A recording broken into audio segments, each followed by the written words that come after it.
Hello friends, అందరికీ నమస్కారం. Welcome to Raja tech TV YouTube channel. ఈ వీడియోలో దేశవ్యాప్తంగా ఎస్బీఐ బ్యాంకు ఖాతాదారులకు ఎస్బీఐ బ్యాంకు నుండి ఇప్పుడిప్పుడే అదిరిపోయే 2 శుభవార్తలు, మేజర్ అప్డేట్స్ వచ్చాయి. ఇక ఏటీఎం కార్డు వాడుతున్న వారందరికీ కూడా ఒక ముఖ్య ప్రకటన తీసుకొచ్చింది స్టేట్ బ్యాంక్ ఆఫ్ ఇండియా. అలాగే మనకి స్టేట్ బ్యాంక్ ఆఫ్ ఇండియా మహిళలకు అదిరిపోయే శుభవార్త తీసుకొచ్చింది. వారందరికీ ఎటువంటి పూచికత్తు తనఖా లేకుండా లోన్స్ అయితే ప్రొవైడ్ చేస్తుంది. ఇక ఫ్రీ కొలాటరల్ లోన్స్ మహిళలకు అందిస్తుంది. మహిళా ఎంటర్ప్రైనర్లకు ప్రత్యేకంగా స్టేట్ బ్యాంక్ ఆఫ్ ఇండియా ఈ సరికొత్త లోన్ స్కీమ్ను తీసుకొచ్చింది. తాజాగా ఎస్బీఐ బ్యాంక్ తీసుకొచ్చిన ఆ కొత్త న్యూస్ అప్డేట్ ఏంటి, దీనివల్ల ఏ వినియోగదారులపై ఎలాంటి ప్రభావం పడబోతుంది అనే పూర్తి అంశాలు ఈ వీడియోలో చూద్దాం. ఫ్రెండ్స్, ముందుగా వీడియో చూస్తున్న ప్రతి ఒక్కరు వీడియోని అయితే లైక్ చేసేయండి. మీరు వీడియోని లైక్ చేయడం వల్ల వీడియో అనేది అందరికీ రీచ్ అయ్యే విషయం తెలుస్తుంది.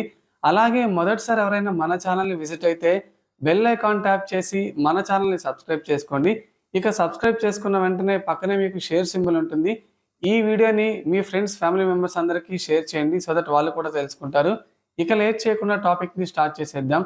దేశ అతిపెద్ద ప్రభుత్వ రంగ దిగ్గజ బ్యాంక్ అయిన స్టేట్ బ్యాంక్ ఆఫ్ ఇండియా తన ఖాతాదారుల కోసం ఎప్పటికప్పుడు కొత్త రూల్స్ను, సర్వీసును తీసుకొస్తుంది. బ్యాంక్ ఆఫ్ ఇండియా తన ఏటీఎం ఛార్జీలను అలాగే ఉచిత వినియోగ పరిమితులను సవరించింది. ఇక ఒక్కొక్క బ్యాంకు ఖాతాదారులకి ఒక్కొక్క విధంగా ఉంటుంది. ఇక ఈ సరికొత్త రూల్స్ మనకి ఫిబ్రవరి 1, 2025 నుంచి అమల్లోకి అయితే ఈ నూతన విధానం ఫీజులను, స్లాబులను సరళీకృతం చేయడంతో పాటు డిజిటల్ ట్రాన్సాక్షన్స్ ను ప్రోత్సహించేందుకు ఎస్బీఐ ఈ సరికొత్త రూల్స్ ను తీసుకొచ్చింది. ఇక ఎస్బీఐ తాజాగా మెట్రో, నాన్ మెట్రో ప్రాంతాల్లో ఒకే రకమైన సరికొత్త రూల్స్ అయితే తీసుకొచ్చింది.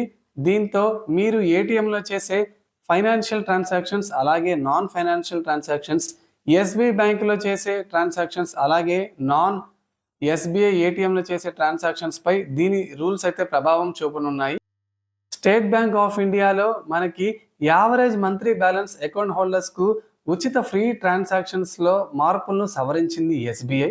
State bank of India average monthly balance maintain చేసే అకౌంట్ హోల్డర్లు మెట్రో లేదా నాన్ మెట్రోస్ తో లొకేషన్స్ తో సంబంధం లేకుండా ఎస్బీఐ ఏటీఎంలు అయితే నెలకు 5 సార్లు, అలాగే నాన్ ఎస్బీఐ ఏటీఎంలు అయితే నెలకు 10 సార్లు ఉచితంగా ట్రాన్సాక్షన్స్ చేసుకునే వెసులుబాటు కల్పించింది. అంటే ఇతర బ్యాంక్ ఏటీఎంలో నెలకు 10 సార్లు ఉచితంగా ట్రాన్సాక్షన్స్ చేసుకునేందుకు అర్హులు. ఇక మీ అకౌంట్లో 25,000 నుంచి 50,000 రూపాయల వరకు యావరేజ్ మంత్లీ బ్యాలెన్స్ మెయింటైన్ చేస్తుంటే మీరు నెలకు బ్యాంక్ ఏటీఎంలో మీరు 5 ఉచిత ట్రాన్సాక్షన్స్ చేసుకోవచ్చు. ఇక 50,000 రూపాయల నుంచి 1,00,000 రూపాయలు మెయింటైన్ చేసే వారికి కూడా ఇవే రూల్స్ వర్తిస్తాయి.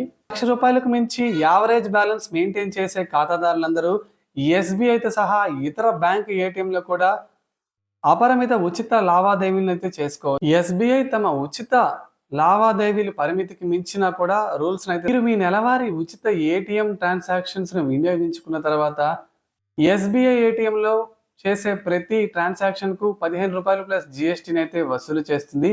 అలాగే ఎస్బీఐ కాకుండా ఇతర బ్యాంక్ ఏటీఎంలో మీరు చేసే ప్రతి లావాదేవీకు 21 రూపాయలు ప్లస్ జిఎస్టీని అయితే వసూలు చేస్తారు. ఇది మెట్రో మరియు నాన్ మెట్రో ప్రాంతాలతో సంబంధం లేకుండా చేస్తారు, మరి గమనించుకోవాలి మీరే. ఇక బ్యాలెన్స్ ఎంక్వైరీ, మినీ స్టేట్మెంట్ వంటి నాన్ ఫైనాన్షియల్ ట్రాన్సాక్షన్స్ వంటి వాటిపై కూడా పరిమితులు విధించింది స్టేట్ బ్యాంక్ ఆఫ్ ఇండియా. ఇవి మీరు స్టేట్ బ్యాంకులో చేస్తే ఎన్నిసార్లు అయినా ఉచితంగా చేసుకోవచ్చు. అలాగే ఇతర బ్యాంక్ ఏటీఎంలో చేస్తే మాత్రం 10 రూపాయలు ప్లస్ జిఎస్టీ చెల్లించాల్సి ఉంటుంది. చివరిగా మీ సేవింగ్స్ అకౌంట్లో తగినంత బ్యాలెన్స్ లేకపోతే మీరు ఒకవేళ ట్రాన్సాక్షన్ విఫలమైతే ఇంతకు ముందు మాదిరిగానే 20 రూపాయలు ప్లస్ జిఎస్టీని అయితే చెల్లించాల్సి ఉంటుంది. సో ఇది ఫ్రెండ్స్, మనకి తాజాగా స్టేట్ బ్యాంక్ ఆఫ్ ఇండియా మహిళలకు అలాగే ఏటీఎం పై తీసుకొచ్చిన కొన్ని సరికొత్త రూల్స్. మీరు ఎస్బీఐ ఏ కార్డు వాడతారో కింద కామెంట్ చేయండి. అలాగే మీకు ఏ బ్రాంచ్ ఎస్బీఐలో అకౌంట్ ఉందో కింద కామెంట్ చేయండి. వీడియో ఎలా అనిపించిందో, ఈ ఛార్జెస్ పై మీకు ఏమైనా డౌట్స్ ఉంటే కామెంట్ చేయండి, ఖచ్చితంగా రిప్లై ఇస్తాను.